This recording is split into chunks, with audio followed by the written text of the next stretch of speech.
नमस्कार मित्रों, स्वागत है एक बार फिर से आपका अपने ही चैनल जेवी डिवोशनल में। पिछले एपिसोड में हम लोगों ने देखा कि किस प्रकार से अब प्रभु श्री राम जी के पास कोई और विकल्प शेष नहीं है। अब उन्हें उन दो ऋषि कुमारों से युद्ध करना ही पड़ेगा। ये जान के वाल्मीकि जी जब व्यथा अपनी बता रहे थे माता सीता को कि किस तरीके से आप ही हैं जो ये सब कुछ सॉल्व कर सकती हैं, सारी परेशानियां दूर कर सकती हैं, वशिष्ठ जी ने अपने लाइफ तरीका से देख उनको ये इस्तेमाल करनी पड़ी। कारण ये था कि उन्होंने देखा जब सारे रघुवंशी हारते चले जा रहे हैं और अंजनी पुत्र बजरंगबली जिनको हराना इम्पॉसिबल ही है,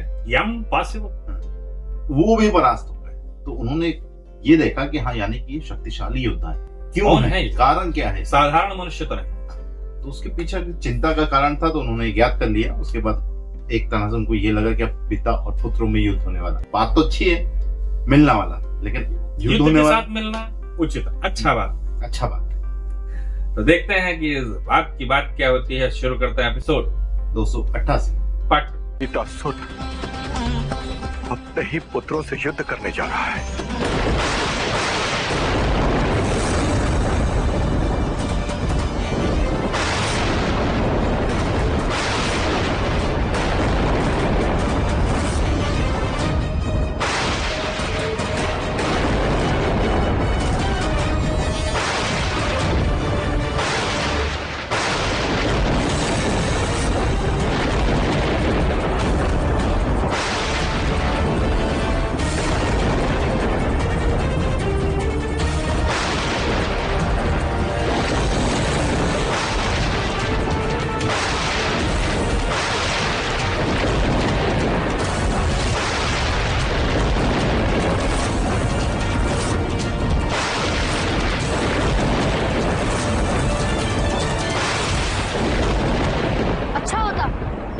यदि आप पहले ही हमसे युद्ध के लिए आ जाते, आपके वीर योद्धाओं को पराजय का मुख नहीं देखना पड़ता। वो देखिए, आपके वीर हनुमान भी इस वृक्ष पर बंधे हुए हैं। आज तक संसार में जिन शूरवीर योद्धाओं को कोई परास्त न कर सका, उन सभी पराक्रमी और वीर योद्धाओं को आपने परास्त कर दिया। मैं आपकी प्रशंसा करता हूं, तो ये भी स्वीकार करता हूं कि आप दोनों अल्पायु होते हुए भी अत्यंत कुशल और पराक्रमी योद्धा हैं। आप दोनों बालक, इसीलिए कहना चाहता हूं, युद्ध केवल विनाश लेकर आता है, कभी किसी का कल्याण नहीं करता। और इसीलिए मैं अयोध्या नरेश दशरथ नंदन राम आपसे निवेदन करता हूं कि आप इस युद्ध को यहीं स्थगित कर निराश्वमेध यज्ञ के अश्व को मुक्त कर दीजिए। संभव है हम सबका कल्याण इसी में। हे रघुकुल नंदन, हमारे इस युद्ध का उद्देश्य साम्राज्य या वैभव प्राप्त करना नहीं है। हमने एक असहाय स्त्री के सम्मान और न्याय के लिए युद्ध का संकल्प लिया है, क्योंकि हमारी माता ने सदैव हमें यही शिक्षा दी है कि जिस कार्य को जिस उद्देश्य के लिए आरंभ किया जाए, उस कार्य को उस उद्देश्य के पूर्ण होने तक उसे कभी स्थगित नहीं किया जा सकता। इसलिए जब तक देवी सीता को न्याय नहीं मिल जाता, तब तक हम अपने युद्ध संकल्प को विराम नहीं देंगे। हे रघुकुल भूषण, देवी सीता के साथ हुए अन्याय और उनके अपमान का कारण आप ही, इसलिए आप ही उन्हें न्याय और उनका सम्मान दिलाएंगे।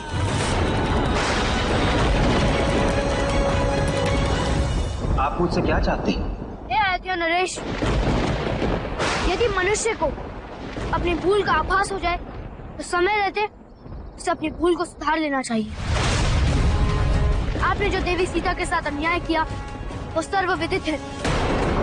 हम चाहते हैं कि आपने जो दुख देवी सीता को पहुंचाया, आप उसे स्वीकार कर देवी सीता को मान सम्मान के साथ अयोध्या वापस बुला लीजिए।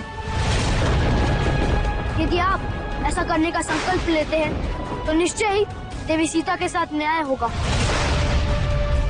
यदि आज आप ये करना स्वीकार करते हैं तो आपके अश्वमेध यज्ञ के अश्व को हम मुक्त कर देंगे।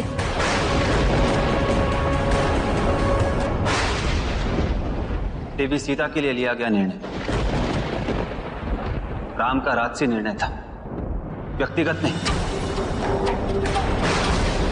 राजधर्म और प्रजा की मर्यादा की रक्षा के लिए लिया गया निर्णय तब भी उचित था और आज भी और भविष्य में भी सर्वथा अटल रहेगा।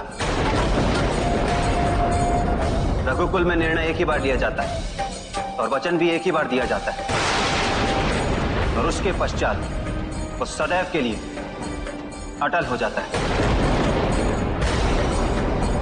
और मुझे अपना निर्णय परिवर्तित करने के लिए इस समस्त संसार में कोई भी बाध्य नहीं कर सकता। उचित है राजन, यदि आपका यही निर्णय है तो युद्ध के लिए तत्पर हो जाइए। अवश्य।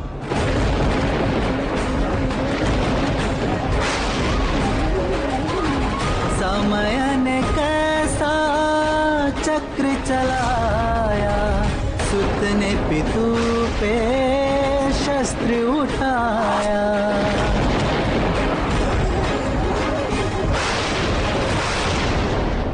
परिचित भाग्य में जाने क्या है अंकित। राजा सदैव प्रजा के लिए पिता समान होता है, इसीलिए युद्ध से पूर्व हमारा प्रणाम स्वीकार कीजिए।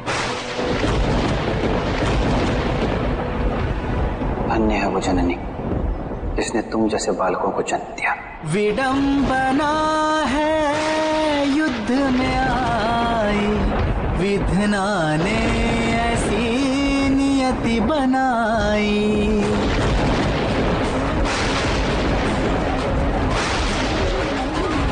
प्रेम दुलार के जो अधिकारी, खड़े शत्रु बन राम तिहारी।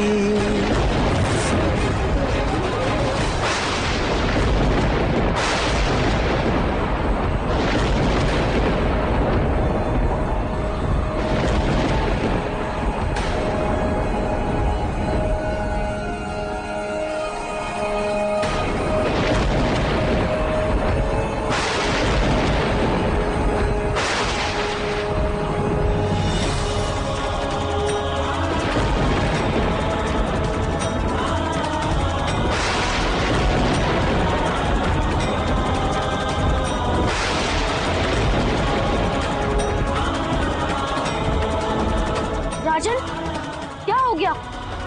हम युद्ध भूमि में हैं। अपना धनुष उठाइए। क्या हुआ अयोध्यापति? युद्ध में आपकी सद्बुद्धि कहाँ खो गई? वीरों सा व्यवहार कीजिए। लव कुश।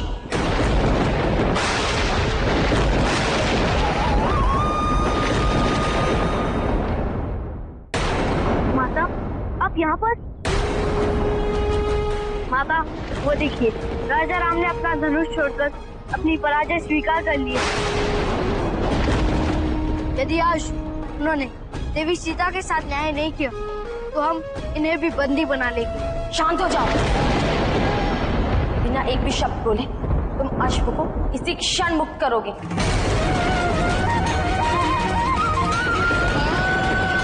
सीते अर्थात ये मेरे पुत्र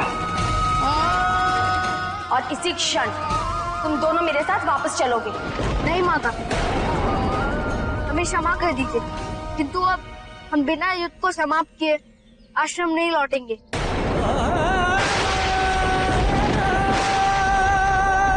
अब तक देवी सीता के साथ न्याय नहीं हुआ। यहाँ तक पहुँचकर हमने ये युद्ध स्थगित कर दिया तो माता सीता के साथ कभी भी न्याय नहीं होगा।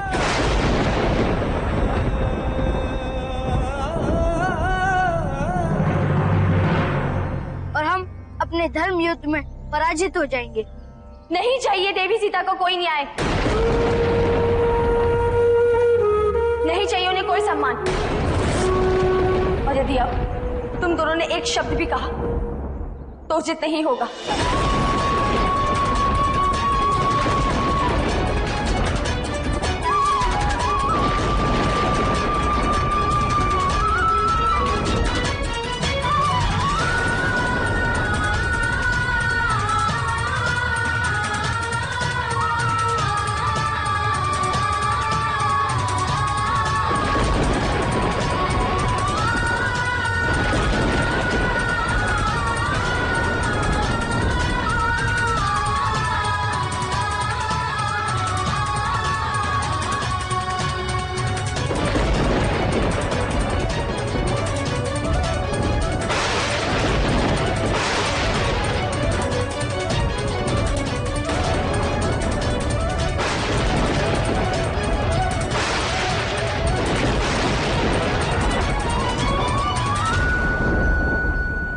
मेरे पुत्रों से अज्ञानवश कोई भूल हो गई।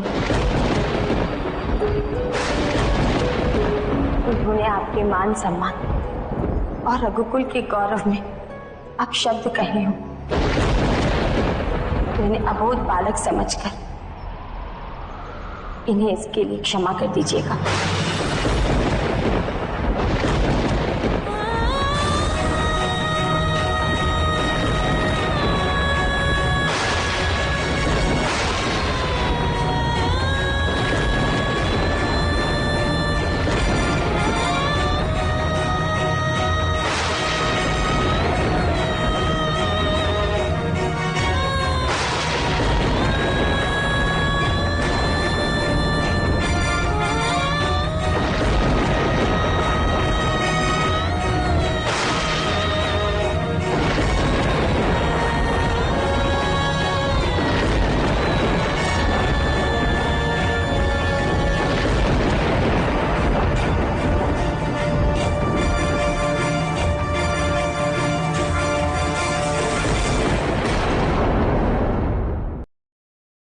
माता सीता के व्यवहार को देख करके अपना बचपन याद आ गया कि जैसे बचपन में हम लोग कोई खेल खेलते थे, रात को 6:30 से ज्यादा हो गया, शाम 7 बज गया, तो कैसे कहते खेल खेल ले, चाहे कितने लोग बैठे, कोई फर्क नहीं पड़ता, कोई फर्क नहीं पड़ता सामने कौन है क्या है, मेरा बच्चा है, मैं चाहे जैसे इसको यहां से ले जाऊंगी तो बात कर। ये तो हो गया जोक सब। सीरियस कंटेंट पे आते हैं। सीरियस में ये देखिए, इस एक दृश्य में विडंबना देखिए स्थिति की, परिस्थिति की, कि प्रभु श्री राम अपनी धर्म पत्नी को अपनी आंखों के सामने देखते हुए भी एक शब्द न कह सके। माता सीता जिन्होंने 12 वर्षों तक अपने पति की एक झलक पाने के लिए पल पल पल के बिछा रखी, आज वो उनको पति के रूप में कुछ कह ना सके। दोनों बालक जो अपने पिता से अबोध है, अपने पिता के समक्ष शस्त्र लेके खड़े, और इन सब के बावजूद हनुमान जिनको सब पता है चुपचाप बंदी बने खड़े। स्क्रीन प्ले बहुत टाइट।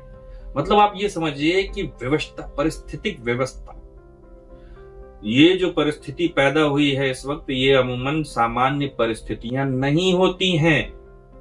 ये परिस्थितियां प्रभु श्री रामचंद्र के जीवन में इसीलिए आई हैं क्योंकि प्रभु श्री राम जी को आदर्श बोला गया है, पुरुषों में उत्तम, पुरुषोत्तम प्रभु श्री राम। इसीलिए बोला गया है क्योंकि जो जो परिस्थितियां उनके साथ आई वो कभी भी किसी सामान्य मनुष्य के जीवन में नहीं आई, और उन परिस्थितियों का उन्होंने किस तरीके से निराकरण किया, किस तरीके से माता सीता ने उसमें उनका सहयोग दिया, इसी का नाम है रामायण।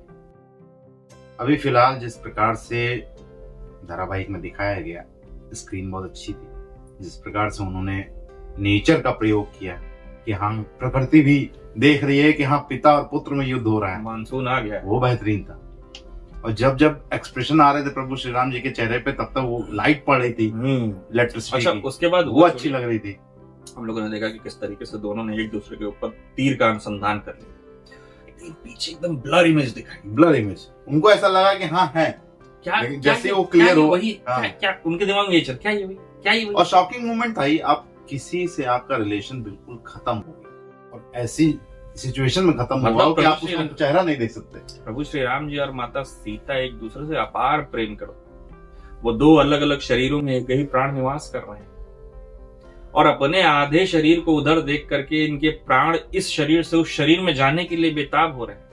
ऐसी परिस्थिति में वो अपने मतलब सोचिए युद्ध लड़ रहे आए थे और घुटने के बल गिरे, घुटने के बल बैठ गए। 12 वर्ष पश्चात किसी जिनको का चेहरा आपने उन्होंने देखा। अज्यूम नहीं किया था वहां पे होना, उन्होंने वो अज्यूम किया और सामने समक्ष देखा, और सबसे बड़ी बात है उनको ये ज्ञात हुआ कि मेरे ही पुत्र हैं ये।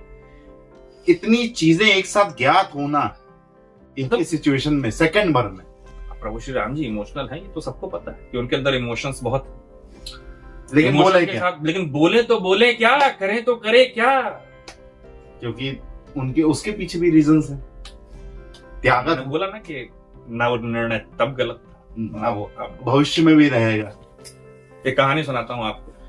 तो अकबर और बीरबल दोनों लोग थे। तो ये हुआ कि अकबर की जो साले साहब थे उनको ये हुआ कि भाई इनको भी कुछ काम वाम दे दिया करिए, कुछ अच्छा बीरबल जैसा कुछ काम दीजिए दिमाग वाला, आप इनको ऐसे ही घुमाते फिराते रहते हैं। तो उन्होंने कहा ठीक है देते हैं। तो उन्होंने कहा कि ये 3 रुपए लो, मतलब 3 सिक्के दिए। उन्होंने कहा कि एक से अब का ले आओ, एक से तब का ले आओ, और एक ना अब का ना तब का।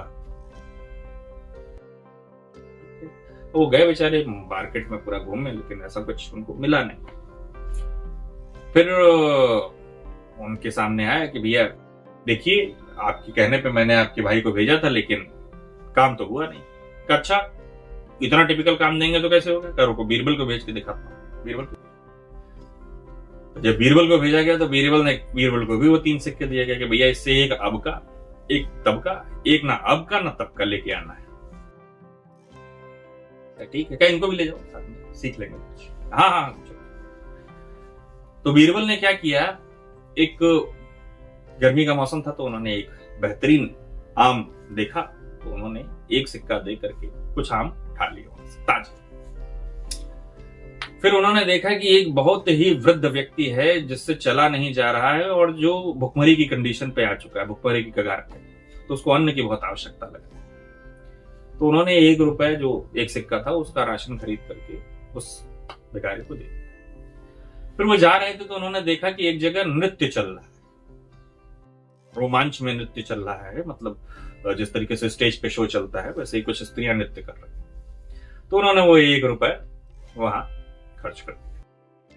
वापस आए तो उन्होंने कहा हाँ क्या लाए हो बीरबल? कहिए महाराज ये अब का, मतलब ये अभी का ताजा ताजा फल है, ये हुआ आपका अब का। क्या और बाकी दो? का तब का तो मैंने दे दिया। क्या तब का मतलब? का तब जब काम आएगा अगले जन्म में या ऊपर, क्योंकि आपने वो पैसा मुझे दिया तो मैंने उसको दान में लगा दिया। क्या दान कैसा काम? मैंने एक भिखारी की मदद की, बहुत गरीब थे, वृद्ध थे, उनकी मैंने मदद की। और कहा बचा हुआ एक, कहा वो मैंने नृत्य देखने में खर्चा कर दिया। का मतलब? कहा ना वो आज काम आया न कल काम आएगा, तो वो ना अब का है न तब का है। तो कहने का मतलब ये है कि प्रभु श्री राम जी इस वक्त उस स्थिति में हैं कि उनको समझ में ही नहीं आ रहा है कि अब करे क्या, तब मैंने क्या किया और आगे क्या होगा। एक्चुअली क्या है ना कि सारी मेमोरीज पीछे से फ्लैशबैक की तरह उनके सामने चल रही है। इस वक्त उनके आंखों के सामने का दृश्य और उनके मन के दृश्य को आप कल्पना करेंगे तो आप समझ पाएंगे कि क्या चल रहा है। चलिए बात हो गई बहुत। इस एपिसोड को मित्रों करना होगा, यही समाप्त, शीघ्र ही मिलेंगे नए के साथ। तब तक के लिए राधे।